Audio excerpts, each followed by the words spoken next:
What if I told you that some of the biggest blockbusters of today are actually failing despite their massive box office numbers?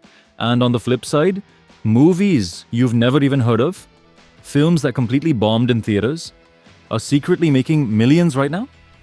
For decades, we've judged a film's success purely by its opening weekend. Box office numbers were the thing. If a movie made $200 million on opening weekend, it was a hit. And if it made 20 million, it's a flop. But in 2025, that's like trying to navigate with a map from the 1950s. The way we consume movies has radically changed, and it's time we re-evaluated what truly makes a film a hit. Hello, my name is Lee, and I'm going to break this down for you today because this topic is absolutely fascinating, and honestly, it's something Hollywood is quietly freaking out about behind the scenes. We're talking about streaming wars, cultural footprints, meme culture, merchandise empires, and a future where box office might become just one small piece of a much bigger puzzle.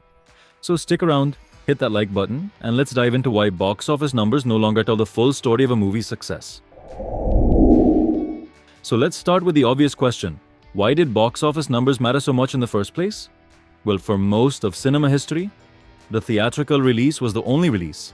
If you wanted to see a movie, you went to the theater. There was no Netflix, no Disney Plus. You either caught it in cinemas, or you waited months and sometimes years for it to come to VHS or DVD. So naturally, box office became the ultimate measuring stick. Opening weekend numbers were like the Super Bowl of film success. Remember when Titanic dominated the box office for months? Or when Avatar shattered every record imaginable? Those numbers told you everything you needed to know. A big opening meant buzz, word of mouth, and long-term profitability. Studios would literally plan their entire year around these tentpole releases. And it wasn't just about the money. Box office numbers shaped a film's legacy. Movies like Jurassic Park, The Dark Knight, Star Wars. They became cultural phenomena because they absolutely crushed it in theaters. Even critically divisive films like Transformers or Fast and Furious movies became unstoppable franchises purely because of their box office dominance. But here's the thing. This model worked when theaters were the only game in town, and that world doesn't exist anymore. In 2024, North America's box office revenue fell to just $8.6 billion, which is 23% below 2019 levels. Let that sink in. We're not talking about a small dip, we're talking about a fundamental shift in how people watch movies, and this brings us to the elephant in the room, which is the rise of the streaming empire. This is the game changer, and I'm not just talking about Netflix, though they definitely started this revolution. We're talking about Disney Plus, Max, Amazon Prime Video, Apple TV Plus, Peacock, Paramount Plus. The list goes on and on. These platforms have fundamentally altered how films are released, marketed, and consumed. Let's put this in perspective. In 2022, movies represented about 27% of total streaming revenue in the United States, and by 2024, that number jumped to nearly 50%. That means streaming platforms are making more money from films than ever before. And guess what? A lot of these movies never even saw the inside of a theater. Look at Netflix. They're producing massive blockbusters like The Gray Man with Ryan Gosling or Glass Onion with Daniel Craig. These are films with A-list stars, big budgets, and massive marketing campaigns, but they skip theaters entirely and go straight to streaming. And you know what? They're crushing it. Red One attracted 50 million viewers worldwide in its first 4 days on Prime Video. That's insane. Here's where it gets interesting. When these films do get theatrical releases first, they actually perform better on streaming. There's data backing this up. According to research, 65% of Netflix's top English language films in recent years were movies that had theatrical runs first. Films that go through theaters generate more buzz, more social media conversations, more word of mouth. It's like the theatrical release acts as this giant marketing campaign for the eventual streaming debut. Let's flip the script for a second. What about movies that bomb in theaters but become streaming sensations? This is where things get really wild. Take Furiosa, a Mad Max saga. This movie had everything going for it. George Miller directing, Anya Taylor-Joy and Chris Hemsworth starring, incredible reviews with a 90% on Rotten Tomatoes, but at the box office, it barely made $174 million worldwide on a $168 million budget.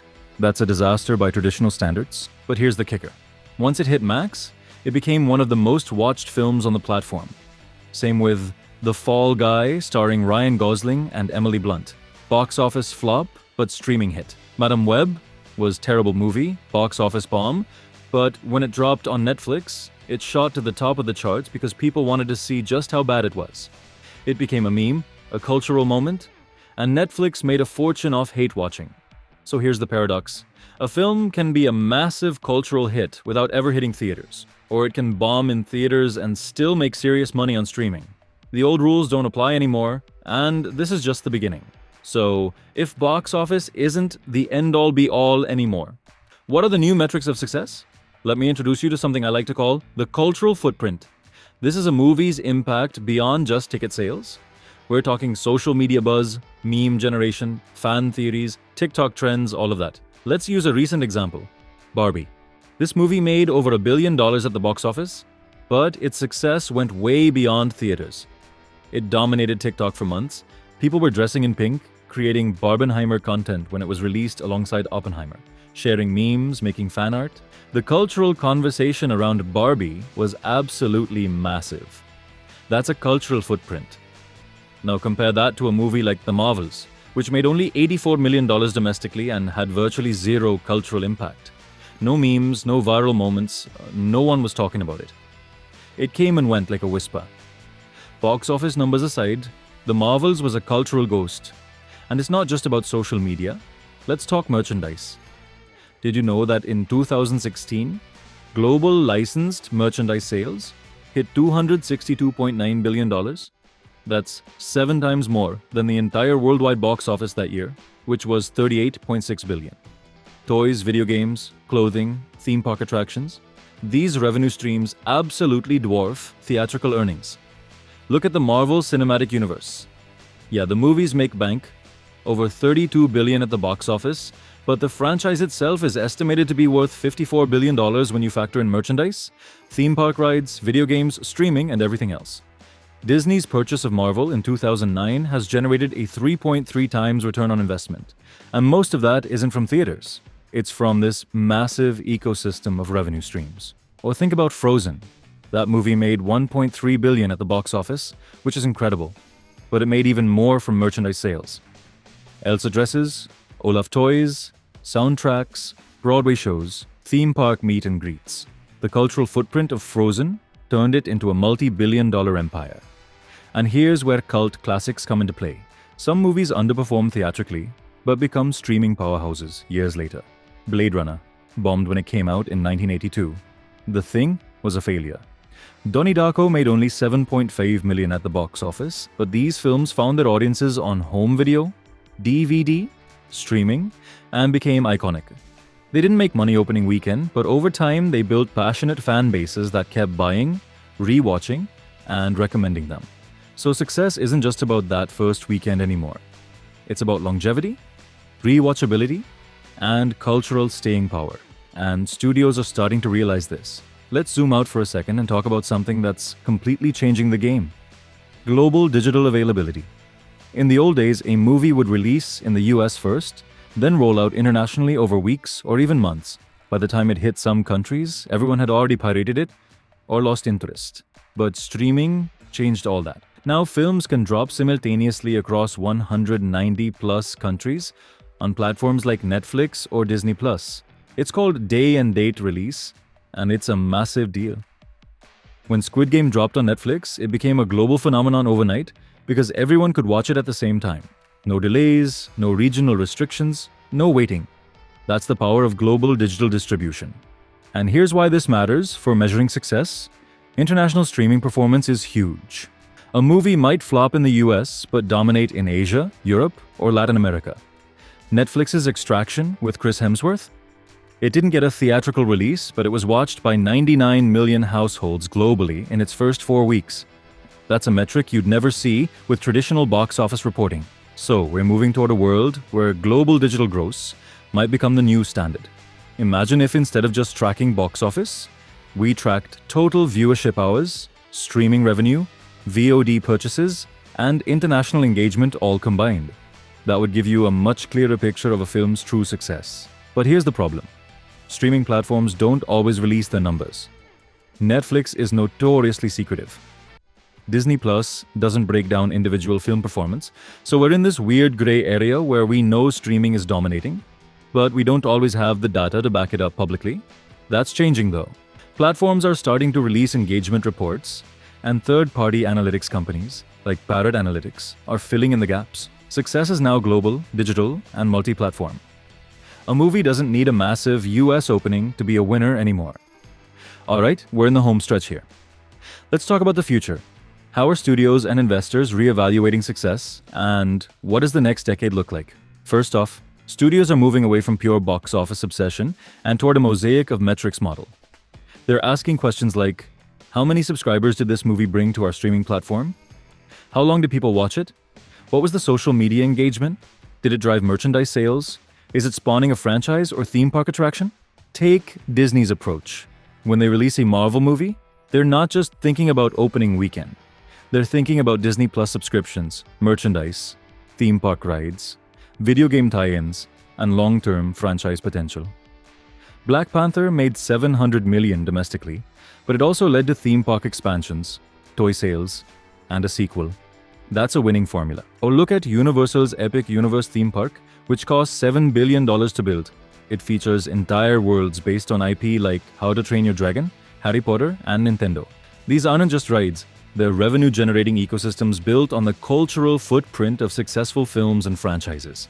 Theme parks generated over $55 billion globally in 2024, and IP-based parks dominated with 40.7% of the market.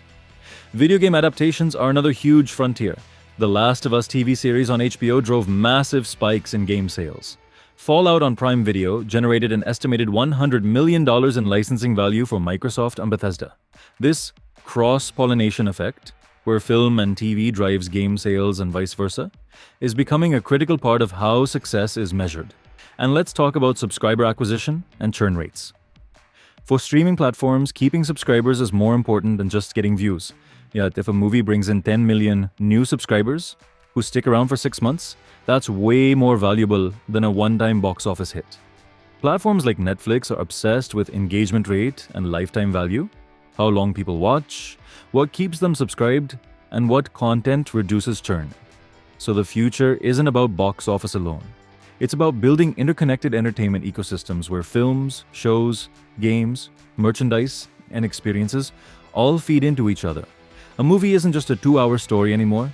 It's a launchpad for a multi-billion-dollar IP empire. Studios that embrace this shift will thrive. Studios that cling to the old box office model, they're gonna struggle, and we're already seeing this play out in real time. Disney gets it. Netflix gets it. Amazon gets it. Meanwhile, smaller studios that can't afford to build these ecosystems are getting left behind. So here's the big takeaway. Box office numbers are still important, but they're no longer the only thing that matters. In 2025 and beyond, a film's success is measured by its cultural footprint, streaming performance, global reach, merchandise sales, franchise potential, and ability to build long-term value. Inside Out 2 made $1.7 billion at the box office. And that's incredible, but its real value is in how it drives Disney Plus subscriptions, toy sales, theme park attractions, and sequels. Deadpool and Wolverine made $1.3 billion theatrically, but it also revitalized interest in the X-Men franchise and drove massive streaming numbers when it hit Disney Plus. On the flip side, Furiosa and The Fall Guy flopped at the box office, but became streaming juggernauts. They made money, just not through traditional channels, and that's the new reality. So next time you hear someone say, "Oh, that movie bombed," ask yourself, did it really? Or did it just succeed in ways we're not tracking yet? Because the game has changed, and the metrics that mattered in 1990 or even 2010 don't matter the same way in 2025. What do you think? Are box office numbers still relevant, or should we move toward a new system? Drop a comment below. I want to hear your thoughts, and if you enjoyed this deep dive, smash that like button, subscribe for more cinema breakdowns and industry analysis, and hit the notification bell so you don't miss future videos. Your support will help us to grow more. Thanks so much for watching. I'll catch you in the next one. Bye.